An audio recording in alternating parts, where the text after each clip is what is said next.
Welcome to the NerdNet and our first series, Fantasy Fight. Today, the heroes Samurai Jack and Link, Hero of Time, will battle in a contest of swordsmanship. Now, continuing where we left off last episode, let's get into the fight between Link and Samurai Jack. So where do you think this could go? Okay, so I think first off, they're going to charge at each other. That's kind of a no-brainer. Yeah. I'm not really sure what's going to happen. I almost think Jack is going to, knock the weapon Link is using out of his hand. Because he's probably not going to be using the Master Sword right about now. Because it's a dumb thing to kind of, Yeah, you wouldn't want to dispose of your ace in the hole at the very start, revealing all your cards. So he's probably going to realize that this isn't going to... He's not going to be able to just smack this guy down a little bit with a club or something. You're not going to be able to smack them in the face and collect their arm to use as your weapon, so... Actual Zelda mechanics, people. Actual Zelda mechanics. I disagree with the fact that they definitely are probably going to charge at each other. And I think we've decided that we're probably going to have the fields of Hyrule, I assume, are just going to be the battlegrounds. It seems the most logical choice. Generally flat, maybe some rocky terrain, but no big mountains, no big valleys, nothing big. That's kind of Hyrule field. Let's also include a little bit of the Hyrule Castle. No, but you can actually just have the empty field, just so you can fight it out. Okay, so there is some stealth. There is some area. Little stealth, just enough for them to be able to destroy each other if they need to. But yeah, the odds are on they're going to charge at each other, and Jack will most likely try to disarm Link in the first attack, but Link has various weapons, I assume. Yes, and Jack will not want to kill Link, so he wouldn't go for a kill shot right off the bat. He would definitely go for a disarm, if possible. Link, with his experience, would probably... understand the fact that this isn't a normal smack in the face enemy and they're dead. He's probably going to start realizing that, I should probably back up a little bit. So he's going to kind of start trying away from Jack. Maybe pull out a new weapon. Maybe start using his shield a little bit. Maybe a little bow action. And again, one thing that we didn't discuss last time was boomerangs. Yes.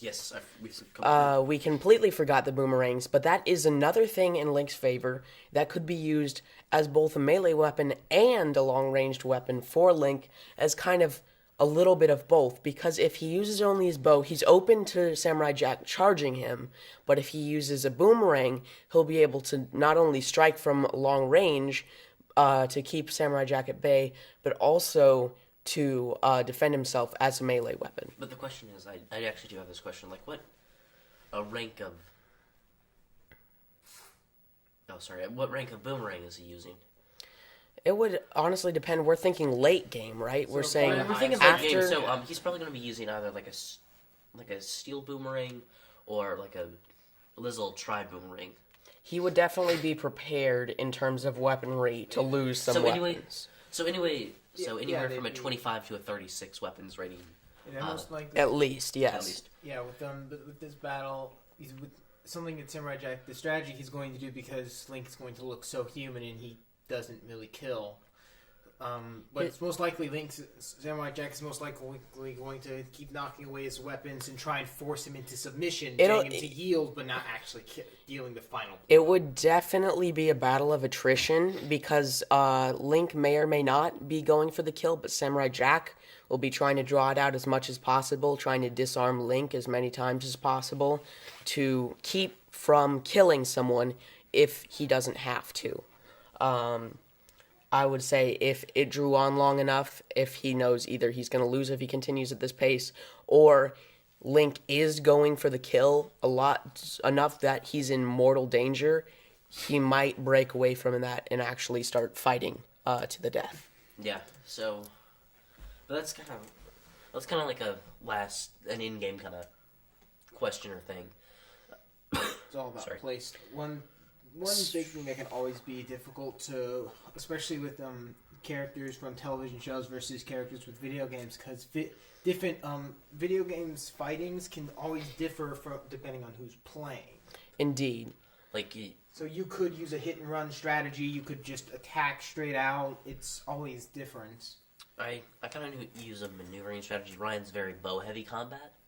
Indeed I am. I enjoy long range. I'm very accurate, so it would depend on what kind of playstyle you would assume Link would pick up from, say, if he had been played, or maybe you just assume he's kind of all around. Let's say he's all around. Let's say he's all around, because at the end of the game, you have mastered, or at least gotten some expertise in all the weaponry. That's kind of the way I personally play as a kind of person. What I usually do is, when I'm playing through the game, when I'm first starting out, I just run in. I just figure out what the attack button is and just run in and go crazy. Yeah, until I figure out what I have to do. Once I figure it out, I realize that's what I need to do to fight this boss. Another thing that we have not discussed or thought of are the different weapon types that you can use, aside from a boomerang, of course, which we just discussed, such as the claymore and the spear, right? He has spears. Yes, the spear is...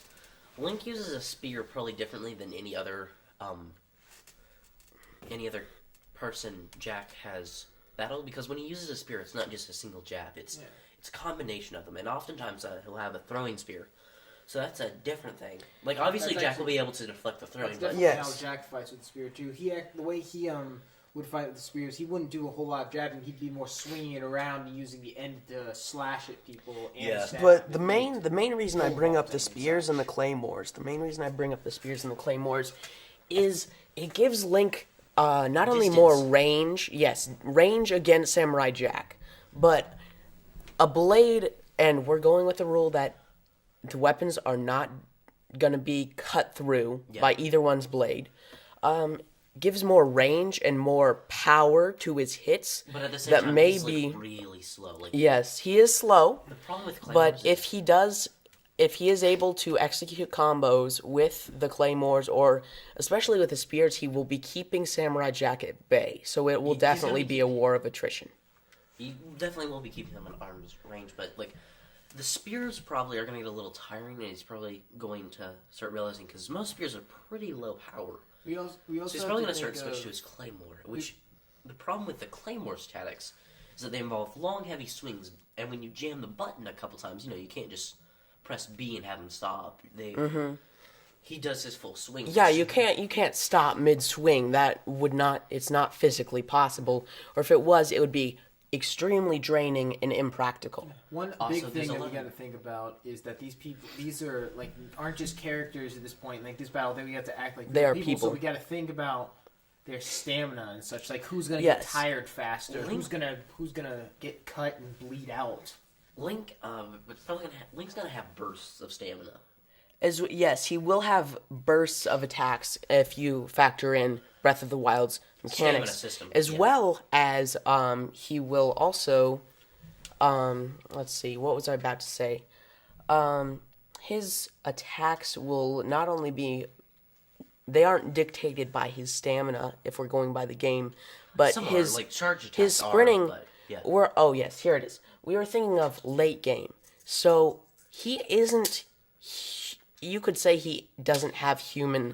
almost not a human body anymore because of all of his hearts. Think about this. He can survive being slammed by something moving extremely quickly at extremely high speed that is extremely heavy, huge, and sharp. That is past human limits. Same with Jack, and he's been cut up and beaten to hell. One of the new things, he was nearly killed by the assassins when he found he was human. They slashed him apart. He was covered. This is assassins, though. I'm talking about things sized hundreds of times larger than you, hitting you extremely hard, causing shockwaves as well, and being burned up by magical attacks that would disintegrate normal people. He has so many hearts and stuff that he is past human limits. So in terms of health, I would have to give that to Link.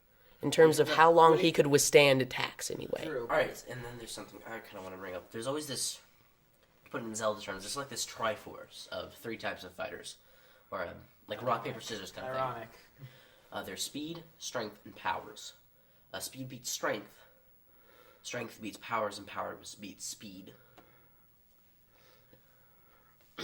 So, what you're saying here is who would be the power fighter, who would be speed fighter. Yeah, so I feel like Jack's gonna be more speed. Jack's gonna be like the character that we all want to play with, a lot of heavy speed with some good damage. Good damage. Yeah. I feel like Link is almost all of them. Yeah, Link's a combination of all of them. Yeah, that's the point. But he is powerful, he's also quick, him, and he's relatively balanced in terms of he has long range, short range, medium range, and can deal a heck ton of damage when it gets down to it. But I think like Link at its core he is kind of the heavy type of character that you want.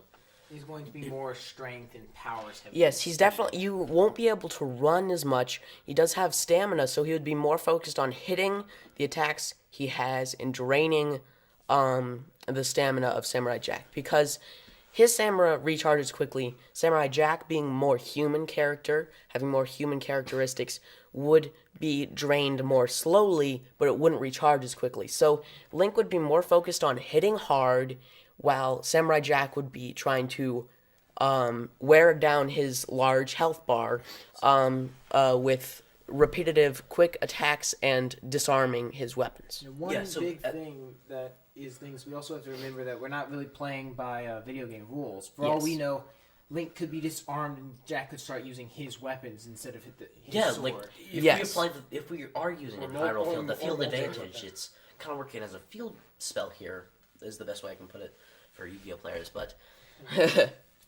Jack would theoretically be able to pick up his weapons, and that is very, very hard. That's very hard maneuver because. So imagine Jack disarms like his Knight's Claymore. That's just Knight's Claymore is a pretty heavy weapon, and it wears down. But really well. Again, would he really opt to use the Knight's Claymore, or would he use his sword? Like he might use his sword. He might use some soldiers' broadswords or some knights' broadswords, but I'm not sure about the claymores. I think he would continue to focus, unless he got disarmed himself, I think he would focus on the sword that he's most at home at, which is his most powerful weapon, which would be his own magical sword. And trying to take Link's weapons away from him, essentially, because he still, unless we get down to it, he still doesn't want to kill Link, if at all possible.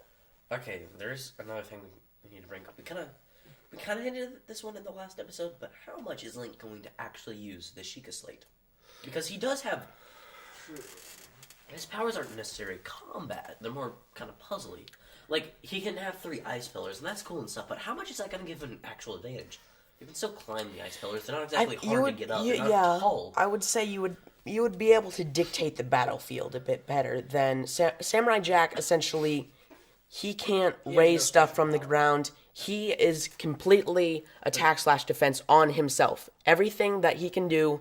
his body is capable of. However, Link can, say, move metal and freeze time on certain objects, as well as... biological or biological related things. That's why I said certain. I said certain objects. And create ice pillars, which give him the ice pillars, though. The advantage of actually being able to dictate the battlefield a bit more than Samurai Jack. So he could bring Samurai Jack to him, or he could push him away. In terms of that. But let's get down to this a bit more since we're running low on time. Let's start getting down to who we think would win.